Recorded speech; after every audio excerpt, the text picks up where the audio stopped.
Today in this video, I'm going to explain to you how to get to that result that you desire and get what you want in life and the mindset and framework that you need to get there. And so first and foremost, whether this be physical fitness, whether this be financially, whether this be relationships, or how to spend your time, I'm going to delve deeper into that. And so basically, the very first thing that you need, this is a necessity to start off in order to get that result, is you need to detach yourself from that result. And this might sound cliche, but you must be present of where you're at now. You must feel the suffering, the pain, the emotions that you have now and detach it from there. Detach it from this result because your attention and your focus goes on where you want to be, but you're not actually focused on where you are now. The results will come if you decide that you're going to show up each and every day. And so the second thing, there's a difference between persistence and perseverance. Persistence is getting through one task and going through that one task and understanding, oh, this was good.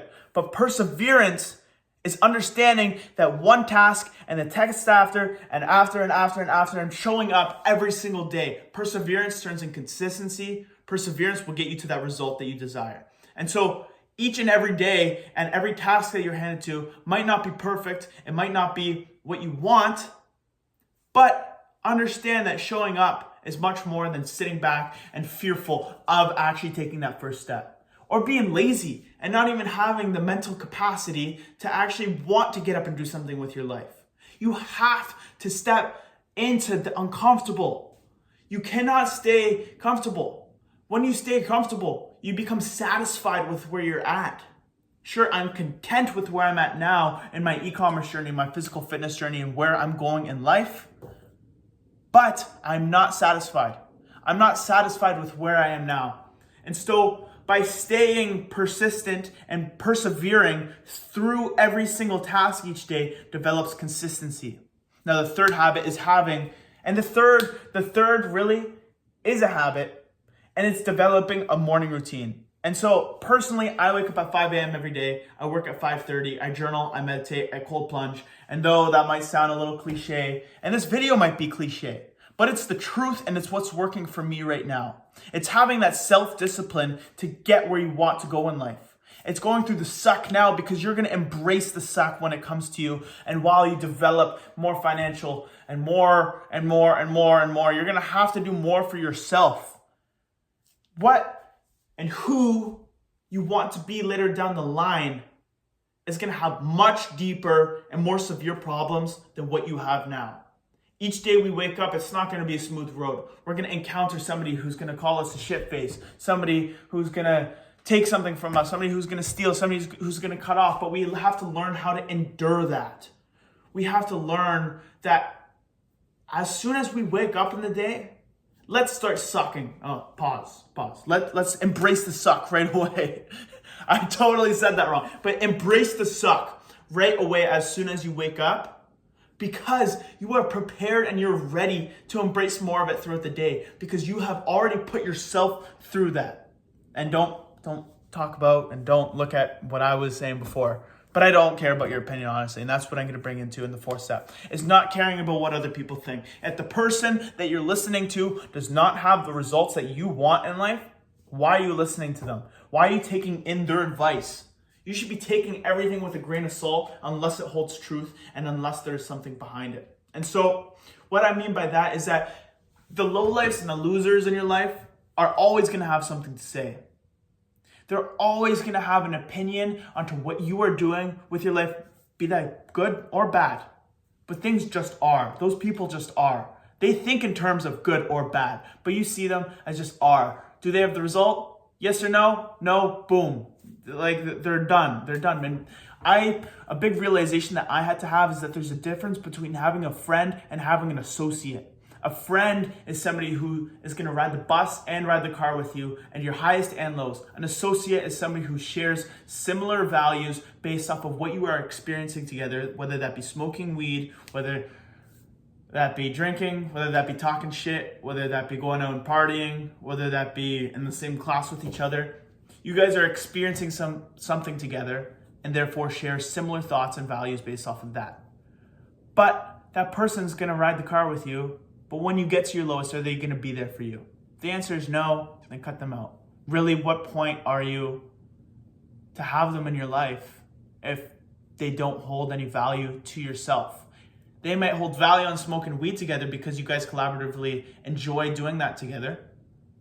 But what do you hold on a deeper connection, on a deeper level?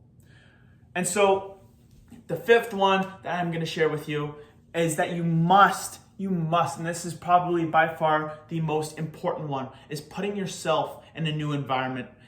And this environment might be stepping into the new gym as a very skinny person, and that can't do it. Personally, when I first started in the gym, I was 135 pounds. I couldn't bench a plate. I had to bench the bar. 3 years later, I can bench over 2 plates, rep out easy 225 for 12, squat 405 for 4. I'm doing pretty well myself. I'm a personal trainer. But more so, in my journey and what I have learned is that putting yourself in an environment with people that are better than you.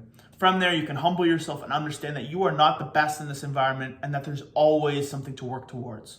And so this is what I'm talking a lot about with the previous steps, with perseverance, with the mindset and habits that you must have. It's because it's not the what that matters, it's the who. Who are these people? What habits do they have? What are they doing each and every day to achieve the result that you want to have?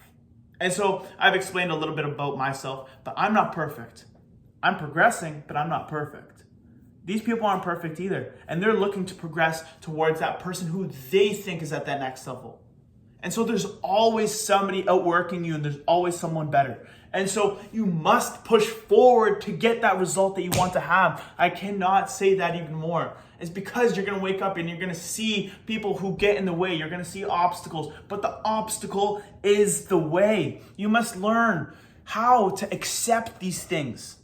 Accept whatever comes your way because you can't control it, but you can only control how you respond.